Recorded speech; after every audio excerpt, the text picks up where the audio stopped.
So essentially today on behalf of the Biju Janata Dal, there were several demands that were placed before in the all-party meeting. As you all know that our Honorable Party President Shri Naveen Patnaik ji has been unanimously elected as the chairperson of the Biju Janata Dal Parliamentary Party. So he is very much part of the process of the Parliamentary Party of the Biju Janata Dal now. Apart from that, there were 3 or 4 major issues that was raised by the BJD today on the floor of the all-party meeting. Odisha has been deprived of the special category status for more than 2 decades. Biju Janata Dal has been constantly demanding for the special category status for Odisha.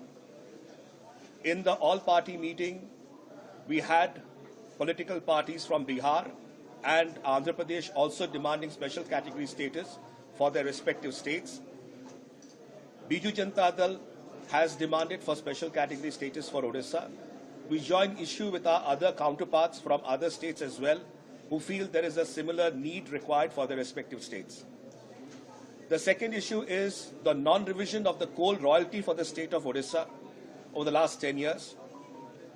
In terms of rural housing, more than 20 lakh houses have not been provided to the state of Odisha. In terms of tribal development, more than 162 communities are deprived of the ST list. The coastal highway of Odisha has not been built so far.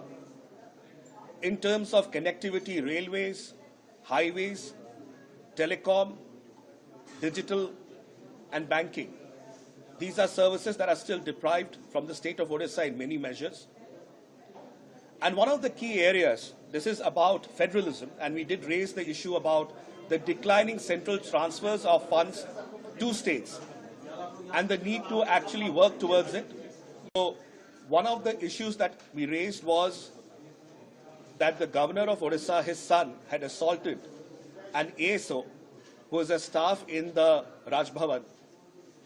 And despite the governor's son of Odisha, the governor of Odisha's son, assaulting the staffer inside the premises of the Raj Bhavan, an FIR being filed, medical examination being done, no action being taken so far by the state police, is extremely shocking. That the rule of law today is not being followed by the state of Odisha and its government.